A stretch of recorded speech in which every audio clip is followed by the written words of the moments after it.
Hello again, CGN and YouTube viewers. Just wanted to put up this video. Had some people ask me questions on how I made all these 12 gauge slugs with my new setup that I got for Christmas. Anyways, I'll start right off by telling you guys this is what I use normally, pretty well exclusively, is this stuff for apprx, 3-gun, what have you. I shoot mainly, there's the price by the way in case you guys are wondering. I shoot mainly paper and steel targets with this ammunition, and I'm quite pleased with it. A lot of people up at my club use this as well. Anyways, this is it. This is what it looks like before it's put inside a shotgun and fired. So I'll put that aside there. After it's ejected, this is what it looks like. Picked it up, threw it in a bag, brought it home. Here it is. Anyways, what I'll do is I'll show how I did it anyways. There's probably many ways to do this. This is the way so far I've learned it. If since I'm new at this, anyone wants to give me suggestions, correct me if I've done anything wrong here, that'd be great, because I'm pretty new at this. Anyways, this is the end result here. As you can see, I got some slugs there. I did this because I got tired of paying $1 a shot for slug rounds. Anyways, here I originally set it up, crimped it just like you would with a normal shotgun shell, but as you can see, it looks really similar to this original piece, and I didn't want to mix that up, so I did say 3 of those, and I just said, you know what, let's take the extra step and have it so it's readily identifiable right from a shelf, a box, on my belt, wherever, right? Or someone want one, I just go here comes a 12 gauge slug coming your way. So anyhow, this is what I end up using, is this pink wad here. It's a Winchester AA. And there, of course, is a slug. I'll show you that. I made these as well. They're from a Lee mold. Anyways, what I will do is I will show you how that's done, because some of you ask questions, oh, how did I do it? Now, you guys are going to ask what the formula or the recipe I used.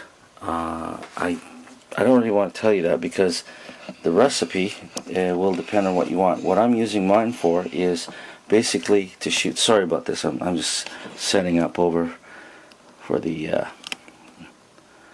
reloading station.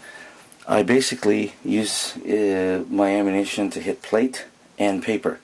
So I don't need those velocities like one would need for deer hunting or hitting bears or something, right? So mine stays at around 1200 FPS, 1250. That's where I have it set up, and it'll go through. And some of you had mentioned, oh, you should use shells that are full. They're the ones that are the tall brass. In this case, this is nickel. I don't see why, because they'll do the same job. Yes, this is nicer. This is range pickup that I have here. All my stuff that you see here is range pickup that I've used myself, or people have left on the ground, competitors have left on the ground. It's not going to matter. I'm sure it matters when you're hunting goose, duck, or whatever. You want that extra punch, but in my case, I don't need that, because it's just going through paper and hitting plate. I gotta admit, it looks pretty sexy though. I mean, look at it. It looks if I had one of those bandoliers going across my chest, I would look impressive, like Django or something, but who cares? I mean, nice as it is, I'm not going to pay all that money just because of this. Anyhow, here's how I do it. Here's your shell that's already been used, and the first thing I do is I cut the tip off. I just cut it where it folds, and this way. Hang on, let's put that in the garbage. See, it comes up kind of funny. So, anyways, what I do is with a pair of scissors, I make the thing all whole again. And from there, Sorry about that. Just hit the camera there. Let me make sure it's still there. Okay, so first things first, I have to take out the primer, and this is the first stage. Put it here, and go down, and you hear a clunk. Okay, there it is. Primer is gone. You can probably see through there. Hopefully, there's no more. Anyways, the second station is to put a primer on. So I just line up the next steel tube thing here, push it down, and it releases the sizer, and now I have a new primer. Nice and flush, as you can see. I can just run my finger. From there, go to the third stage. I already have this all preloaded, the Lee Slug 2. Put down the tube, and I just move the powder insert over, and now I have powder in there. Okay, and this is where it changes. I can keep going and put a wad in and da-da-da-da, but I won't do that like you would normally do with the shot shell. Now, just to show you a difference here, what I've done, because this is slug round, this is what it would look like if you didn't cut it. You don't want that. You want it so it's cut down like this. I just use the same pair of scissors I cut with the shell, just so, if you notice, I cut it just where the bullet starts to straighten out, like just past the shoulder, and this way it won't curl over on the top. So pretty straightforward. Anyways, from there I just put it into here, and that's it. Pretty easy, right? Okay, next step, we gotta go to the station here, and just let me move the camera again. Sorry for all the movement. Here we go. There's a shell. Yeah. Okay. You can see here, this is a drill press.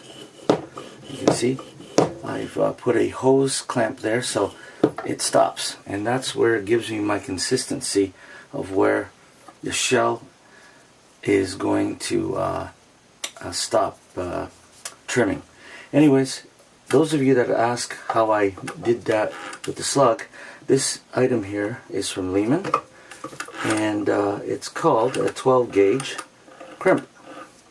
Anyways, you put it on a drill, tighten it down, and it's going to get noisy in a second, but I'll show you how it works. Really easy.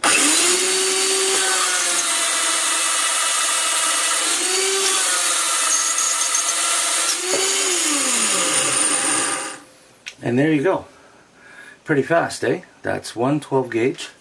Hopefully it's in the frame because I'm not looking through the window there, but that's how long it took to do. And it's a matter of just now putting it in my here we go, my toolbox, and yeah, I could add another